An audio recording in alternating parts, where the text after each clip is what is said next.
নমস্কাৰ, এই মুহূৰ্তত আহি পৰিছে কেইবাটাও গুৰুত্বপূৰ্ণ খবৰ। এনেধৰণৰ খবৰসমূহ নিতৌ পাবলৈ চেনেলটো ছাবস্ক্ৰাইব কৰি ভিডিঅ'টোত এটা লাইক কৰি দিবলৈ নাপাহৰিব। তেন্তে বলক দৰ্শকসকল, খবৰকেইটা আৰম্ভ কৰোঁ। দৰ্শকসকল, আজি সন্ধিয়াৰ প্ৰথমটো খবৰ। ভাৰতলৈ অহা আৰ্থিক সাহায্য বন্ধ কৰিলে ট্ৰাম্পে। ট্ৰাম্পে বন্ধ কৰিলে ভাৰতলৈ অহা $21 বিলিয়ন। পুঁজি বন্ধ কৰি ট্ৰাম্পৰ বিস্ফোৰণ। আমি কিয় ভাৰতক টকা দিম, এনেদৰে মন্তব্য কৰে ডনাল্ড ট্ৰাম্পে। দিব লৈছে এটা অতিকৈ গুৰুত্বপূৰ্ণ খবৰ। ভাৰতক লৈ ডনাল্ড ট্ৰাম্পৰ ডাঙৰ সিদ্ধান্ত। ভাৰতলৈ অহা আৰ্থিক সাহায্য বন্ধ কৰিলে ট্ৰাম্পে। ট্ৰাম্পে বন্ধ কৰিলে ভাৰতলৈ অহা $21 বিলিয়ন। ভাৰতত ভোটদানৰ বৃদ্ধিৰ বাবে $21 বিলিয়ন আৰ্থিক সাহায্য বাতিল কৰে। এটা ভোটাৰৰ হাৰ বৃদ্ধিৰ বাবে পূৰ্বে আমেৰিকাই দিছিল সাহায্য।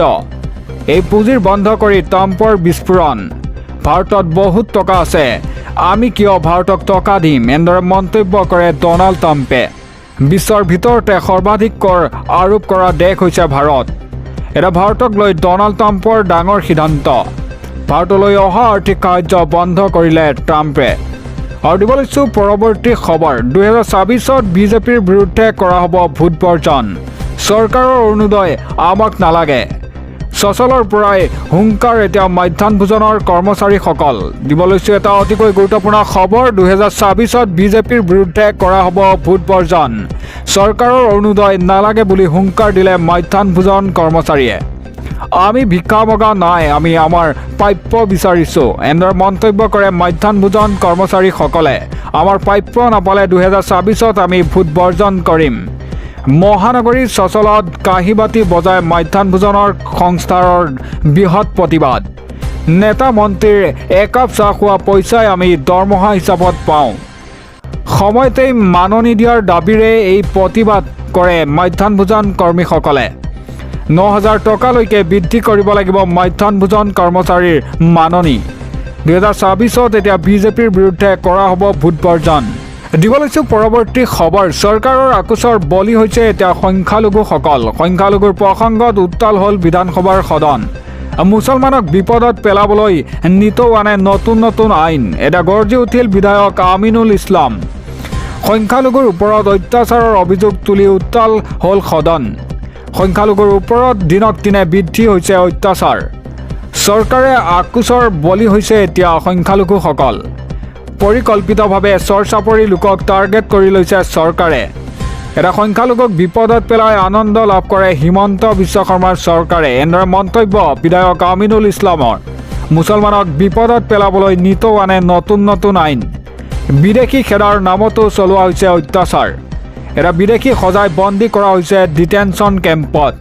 এটা মানৱ অধিকাৰ উলংঘা কৰিছে এইখন চৰকাৰে। সংখ্যালঘুক ন্যায় বিচাৰি বিধানসভাৰ মজিয়াত এতিয়া বিধায়ক আমিনুল ইছলামৰ বৃহৎ মন্তব্য। সংখ্যালঘুৰ ওপৰত অত্যাচাৰৰ অভিযোগ তুলি উত্তাল হ'ল এতিয়া সদন। সংখ্যালঘুৰ ওপৰত দিনক দিনে বৃদ্ধি হৈছে অত্যাচাৰ। চৰকাৰৰ আকোচৰ বলি হৈছে এতিয়া সংখ্যালঘুসকল। পৰিকল্পিতভাৱে চৰ চাপৰি লোকক টাৰ্গেট কৰি লৈছে এইখন চৰকাৰে। সংখ্যালঘুক বিপদত পেলাই আনন্দ লাভ কৰে হিমন্ত বিশ্ব শৰ্মাৰ চৰকাৰে। মুছলমানক বিপদত পেলাবলৈ নিতৌ আনে নতুন নতুন আইন। বিদেশী খেদাৰ নামতো চলোৱা হৈছে মুছলমানক অত্যাচাৰ। এটা বিদেশী সজাই বন্দী কৰা হৈছে ডিটেনশ্যন কেম্পত।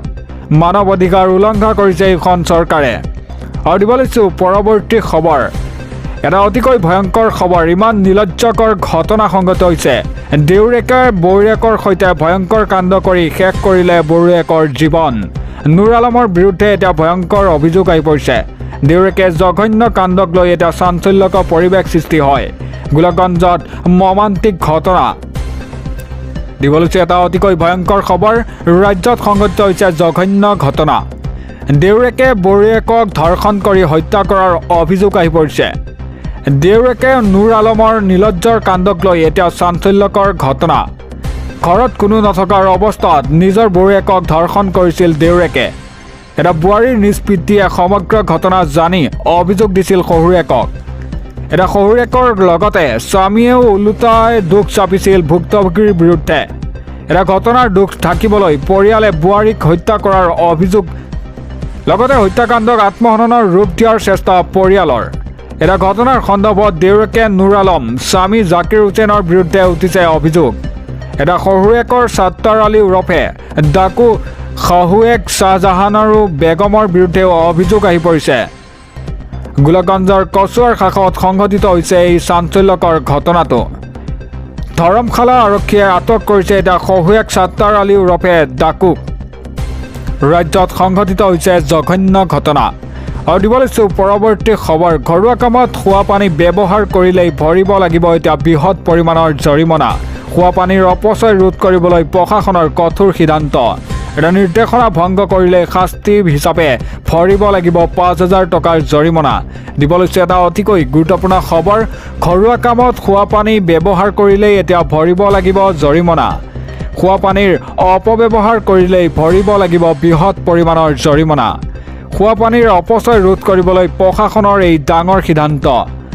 এতিয়াৰে পৰা খোৱা পানী ঘৰুৱা কামত ব্যৱহাৰ কৰিব নোৱাৰিব। খোৱা পানীৰ কেৱল মাত্ৰ খোৱাৰ বাবেহে থাকিব অনুমতি।